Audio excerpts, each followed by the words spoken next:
Guys, it's DC here. Been a while. I don't know why, but my coffee is a bit chewy. It's not supposed to be like that.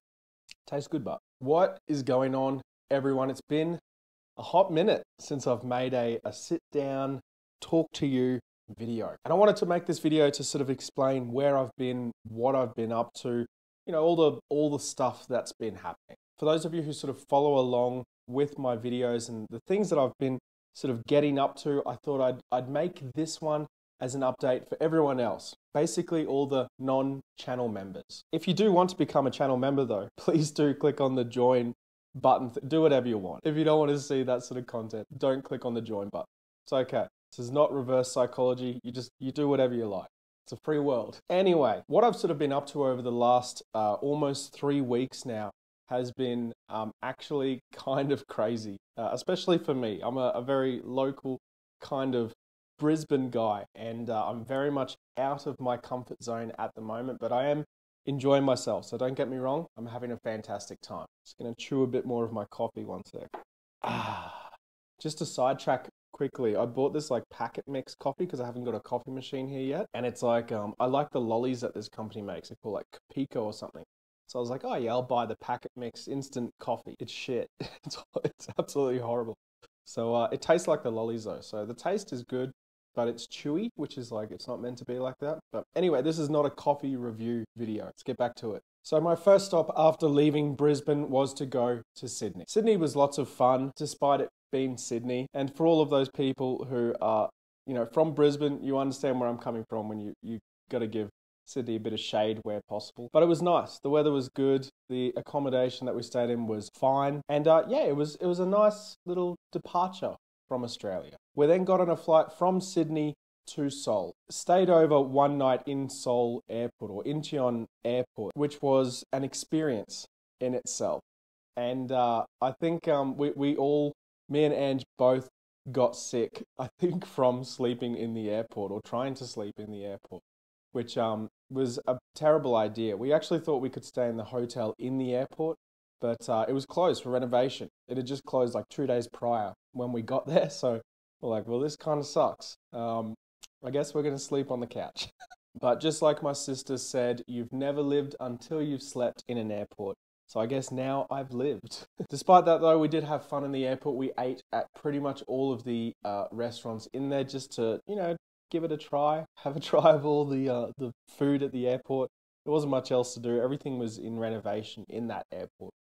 So yeah, we didn't do a lot of actual exploring or anything fun in the 10 hours that we stayed there. But yeah, I mean, we enjoyed ourselves. We were enjoying the journey. The next day, we then boarded a flight to China, and our first stop from Seoul to China was in a city called Hangzhou. Hangzhou is like what I would describe as a new city in China. Everything is so new, like everything. Every building looks brand new, and it's very clean and new. It's just new. It's really hard to describe. You guys should definitely go there though. There's some really beautiful parts of the city, and there's some really old bits as well, which aren't new, but look new, which is weird. But anyway, it's a nice place. You should definitely go to Hangzhou. It's pretty aesthetic.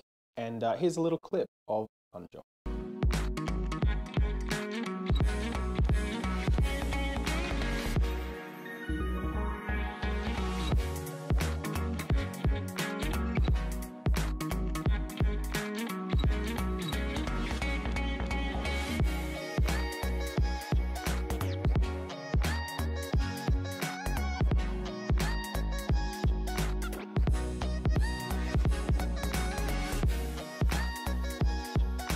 So when we went to Hangzhou, we met with a couple of friends, and those friends are really good friends of both myself and Ange's from when we were living in Australia and when they were living in Australia. We had a great dinner with them, enjoyed lots of drinks. It was an all-round good time, and it was well worth seeing those guys because I miss them so much, and I can't wait to see them all again. From Hangzhou, we then went to a city called Chongqing. Now, Chongqing is famous for hot pot. And Chinese hot pot in Chongqing is, let me tell you, it's something else. Before I get to a filthy story, I will say that the food was fantastic. The place itself was beautiful.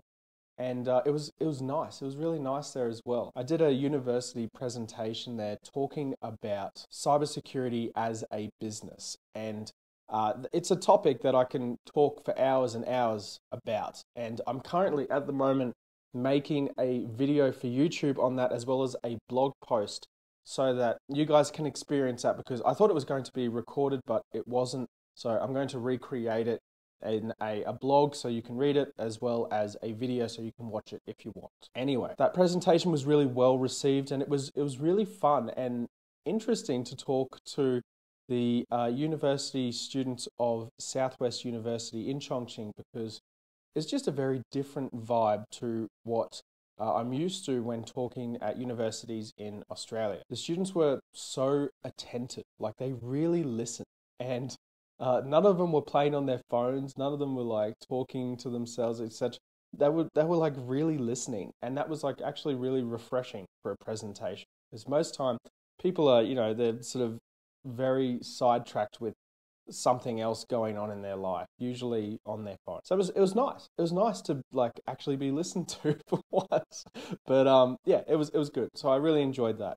Now on to the filthy story, which is what I know you all came here for. And this is a story on how we got a room upgrade in our hotel in Chongqing. So after the presentation at the university, myself, Ange, and the guy that helped organize the presentation, who is an old friend from Brisbane. He used to study and then work in Brisbane in IT, specifically in AI and programming type work. We went out to eat a famous Chongqing hot pot. Now, Chongqing spiciness is like something else. It's so hot.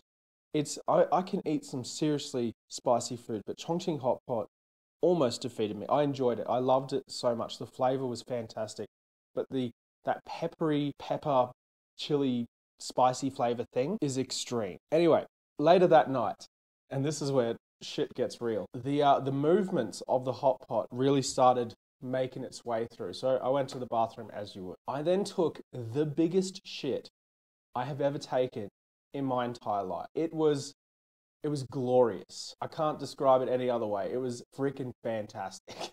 Anyway, this shit was so big, it actually clogged the toilet, unfortunately. So I flushed it, toilet overflowed. I was like, shit.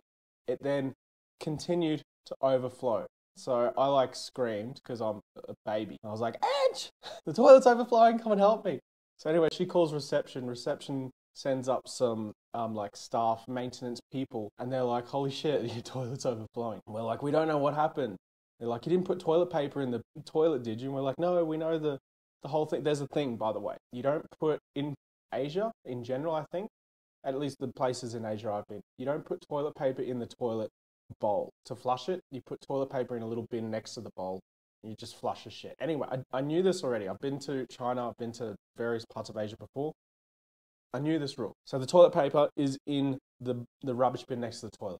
The toilet is just full of shit. And I mean absolutely chock-a-block full of shit. This is the worst story ever. How to demonetize your YouTube channel. The maintenance staff come up. They're like, you didn't put toilet paper in the toilet, did you? I'm like, no, it's all good. I didn't do that. They're like, right, well, we're going to have to pump this. Anyway, like 10 to 20 minutes later, they finished pumping this toilet and cleaning up the vast amount of shit that was in it. And they're like, oh, we're so sorry about this, blah, blah, blah. I'm like, it's all good, like feeling pretty embarrassed, obviously, because I just took the world's biggest shit that had actually clogged the toilet. Anyway, they're like, just leave your room for a little bit and come back, and then in like 20 minutes, half an hour, and we'll have everything clean. It'll be great. We're like, okay, sorry about the drama. We're sorry. I'm really sorry for, breaking your toilet. Just thinking about this, I have like a vivid recollection of shit spewing out of the bowl. And it was a sight to see. Anyway, we leave the hotel, we go out, we're like, let's go find some snacks. Because I mean, I'm empty now. So I was like, let's go find some more food. So we're out, we get a phone call, and they're like, hey, we're really sorry about the shit incident. We've upgraded your room to like the penthouse suite. And I was like, you've got to be shitting me. Like, actually, what the fuck? So we're like, yeah, cool, okay, well, we're just out eating again. So we'll be back in like an hour or so. So anyway, we went out, got some more food, came back, and they're like, we just need you to move your bags because we're not going to move your bags for you. So just here's the key to the new room. Off you go, grab your stuff, go up to the new room. Anyway, we got upgraded to this beautiful room. It's overlooking, and this hotel, by the way, was like a hot springs hotel. So we're in this hotel. It's on the top floor. It's overlooking these beautiful hot springs. There's some mountains in the background with some like the stuff with the fog all over it, and like you can see like ice-capped mountains in the distance, and it was just freaking beautiful. And yeah, anyway, it was a huge upgrade from our like ultra budget room that we had booked. And yeah, so that's essentially it. That's how you get a room upgrade in China, is you eat a hot pot that is so incredibly spicy that you take the biggest shit of your life and block the toilet, and then they'll upgrade you for the inconvenience. Chongqing, though, is a beautiful city, though. This place where we're at was actually in a town just outside of Chongqing called Beibei, I think, Beibei. Beibei. It's near where the university was, so it was convenient. But it was a beautiful hotel. So massive shout out to the staff there. You guys are absolute legends. I'm really sorry about the toilet, but thank you for the upgrade. It was unnecessary, but I appreciate it. So thank you. Anyway, we left Beibei and went into the town of Chongqing, and we stayed there for another one night or 2 nights. I think it was one night. Yeah, it was one night. So we stayed in this hotel. It was tiny, but it was right in the middle of the city center near a place called Liberation Square, which is like a famous square bang in the middle of the city. It's this beautiful, beautiful city. And if you've never been to Chongqing, just Google the images of Chongqing city. It's incredible. It's truly beautiful there. And I've actually, I think it's like got to be one of my top 3 favorite places in the world. It's so nice there. The people are lovely, like they are everywhere in China that I've ever been to. And we went there during a national holiday. So it was like insanely busy. So anyway, here's a little clip of Chongqing. I hope you enjoy.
So as you saw in that video, we were waiting for the lights to light up of this particular part of Chongqing called the Red Apartments or Red Building or something like that. I can't remember the name exactly. It's like Hong Kong, something like that. I can't remember. Terribly sorry. But it was a beautiful place. As you saw in the video, incredible place. So we went from Chongqing then to Kunming via a train. Now this train was pretty chill actually. It was like 6 hours or 4 hours or something like that. I can't remember now because I was busy actually like working. I had my iPad, I was on my hotspot and just smashing out some work. Because at this time I'd already been away from doing work for just under a week, and there was some things starting to build up that I really needed to get done. It was stressing me out. So I had a few minutes, or actually a few hours to sit there and just, power through it and get stuff done, which was fantastic. It was really good to reconnect with my normal life of constant work and get some work done. So that was really fun. We then arrived in Kunming and got picked up by Anja's parents, who immediately took us out to lunch. We had lunch at a famous Crossing the Bridge rice noodle restaurant, which is like a famous dish for the city of Kunming, and it was a beautiful lunch. It was great to see Anja's family again and to meet up with them. And then we came here to our house in China. So at the moment things are sort of a massive mess, but I will, as promised to the people who have asked, do a home tour. I'm just getting everything set up at the moment. I haven't got screens yet for my computer. I've just got some like lamps and light bulbs and stuff, which I've set up on my home automation set, because I can't live, as I found out very recently, without being able to tell my lights to turn off and on by just walking through the house. Also, like the home presence stuff, like where you walk into a room and something happens, is something you get so used to that when you don't have it, you feel like you're living in a cave. And that would happen anywhere in the world, really. It's not that I'm here, it's more that I got used to this sort of stuff when I was at my house in Brisbane. Yeah, now that I didn't have that, it annoyed me. So now I'm in the process of setting that up. So I've got some lights in each of the rooms now, which is good. I just need to get the speaker to do the voice thing. So get some speakers set up around the house to be able to talk to. So I've got an AI friend to talk to on whichever home automation system I go with this time. I'm thinking the Sonos system, just because I've used it before and it's pretty cool and the speakers are nice. So yeah, I think so. Anyway, let me know what you would use in the comments below. Time for another coffee chew break. So yeah, that's basically what I've been up to in the last few weeks. Apart from that, I've just been exploring Kunming, doing work in between, walking around and getting my visa stuff sorted and organizing a Chinese wedding, which I'm getting married here again. So that will be interesting. And actually, this is the third time that me and Ange have been married, which is insane. We first got married in the registry office in Brisbane during COVID, because that was the only way we could get married, and we wanted to get married. So we got married then. About a year or 2 years later, we got married again at a place called Customs House in Brisbane, which was beautiful. The only problem with that was that Australia wasn't accepting tourist visas from China. So now we're doing another wedding in China for the Chinese side of the family. So yeah, 3 weddings all up, which is crazy, but it's a lot of fun.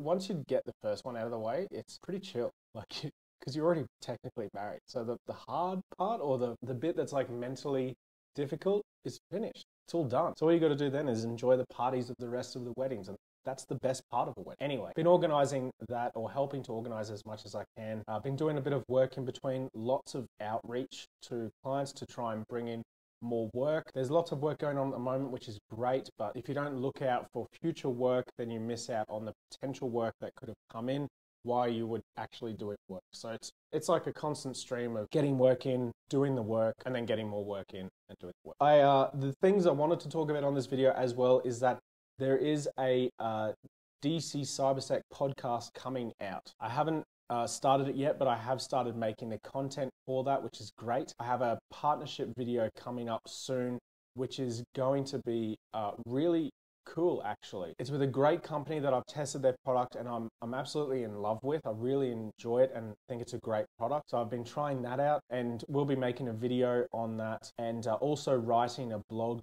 about that product, because I really do think it's a great product that I think is worth sharing with you guys. So that's coming up, which is fantastic. Aside from that, there's going to be a lot more channel member vlog videos. So probably something similar to this, but I'm not sure if I'll do this on channel members only or for everyone to be able to view. I don't know what I should do with that, really. Like, on one side, channel members are the people who they're paying to be members of the channel, and they enjoy the content potentially more than just the general viewers. And the content that like this sort of makes more sense for them in my head.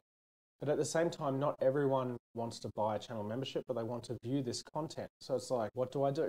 A lot of people do come to this channel just for the cybersecurity stuff, but I feel like some people do come here also who aren't channel members for the personality or the, I don't know, whatever it is. I'm not sure. So let me know in the comments below if you would like to see more videos like this available to everyone, not just channel members. Let me know, because I'm open to ideas. I'm always open to help this community, I guess, give you what you want. Anyway, thank you for watching, guys. I hope you enjoyed this video. If you're new here, please do subscribe for more content like this, as well as lots of cybersecurity content coming up. And yeah, I'll see you all on the next video. Thanks so much for watching. Peace out.